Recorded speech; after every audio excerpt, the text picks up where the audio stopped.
Monsieur le Président, jox naa la sa wàccuwaay cher peuple de ma patrie ci biir salle bi biir Sénégal ak diaspora asalaamualeykum.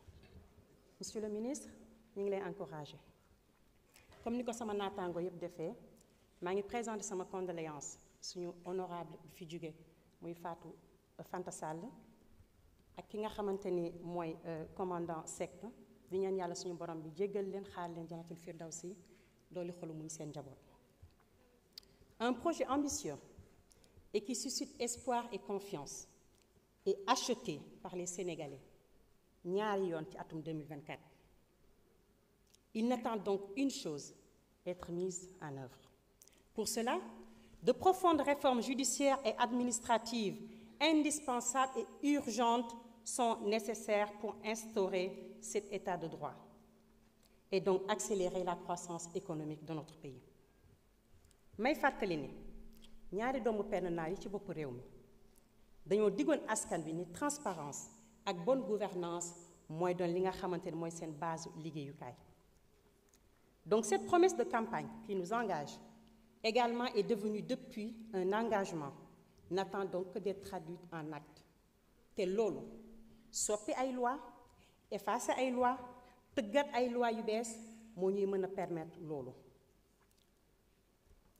Loolu baax na ci askan wi yàqamti nañu waaye nag dige bor la loi AFNAC bi nga xamante ne voté nañ ko démb mu fas yéene xeex corruption bi nga xamante ni bët teg na ko nopp dégg na ko loxo daj na ko ci biir réew mi.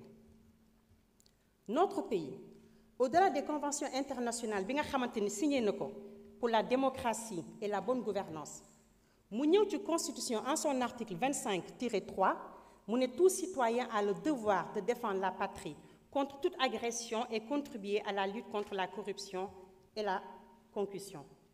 waa lan moo tax constitution bi nga xamante ni moo nekk ci kaw norme judiciaire yi ci réew mi yépp mënul woon protéger benn doomam bi nga xamante ni deful lenn lu dul défendre intérêt général di défendre ay crimes financiers ñu xëy ci yaama soof ñu tëgg décret présidentiel en 2016 ñu dàq ko.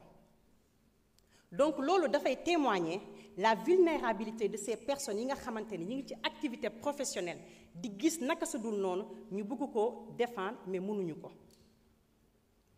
Loolu moo tax régime bi bees bi engagé créer cette loi pour donner aux lanceurs d'alerte un statut et les protéger pour qu'ils puissent transmettre, divulguer, signaler et dénoncer tout crime économique et financier dont il sera témoin dans l'exercice de ses fonctions. Ba fépp fu ñu gis luy yàq lu waroo ak yoon te mu leer ni bu ñu ko dénoncé askan bi dina ci mën a jëriñu mën nañ ko dénoncer. Ay fraude, blanchiment de capitaux, escroquerie, corruption, concussion, trafic d'influence, détournement de fonds ñooñu dañ ko war a mën a dénoncer sans être inquiété. Cette loi nag alhamdulilah ba muy egsi à son temps dommage ki nga xamante ni moom lañ dàqoon en 2016 muy Ousmane Sonko bénéficié wu ci waaye loi bi tey bu egsee dina permettre ñooñu ci entreprise yi ñu mën a bénéficier wu ñu mën a bénéficier d'une protection afin qu'ils ne soient pas exposés au licenciement, menaces, pression, intimidation, violence entre autres. Loi bi nag dina prévoir pour ñooñu immunité pénale maanaam kenn mënu leen poursuivre ñu topp leen di leen wër wala ñu juger leen. Mën nañoo choisir la divulgation interne auprès d'un référent ou externe ñu dem siège autorité compétente par exemple OFNAC dans le cadre de la corruption. Tout ce qui peut identifier ce lanceur d'alerte kenn du ko divulguer gis nañ ko dinañ am ndàmpaay ndax wax dëgg yàlla risque bu rëy boobu ku koy def war nañoo mën a jox ndàmpaay mën na dem ba 10% wala montant boo xam te ne OFNAC moo koy déterminer. Prête-noms yi nag mën ngeen bénéficier wu statut de lanceur d'alerte waaye nag da ngeen koy def avant ñu leen di identifier wala enquête yi di tàmbali. Autodénonciation yi tamit mën nga ko def maanaam sàcc naa jël naa ñëw naa waaye loolu tamit na nga daw def ko balaa enquête bi wala information judiciaire di tàmbali. Di leen ñaax nag yéen suñu askan. jërëjëf. Dommage. Boy Babi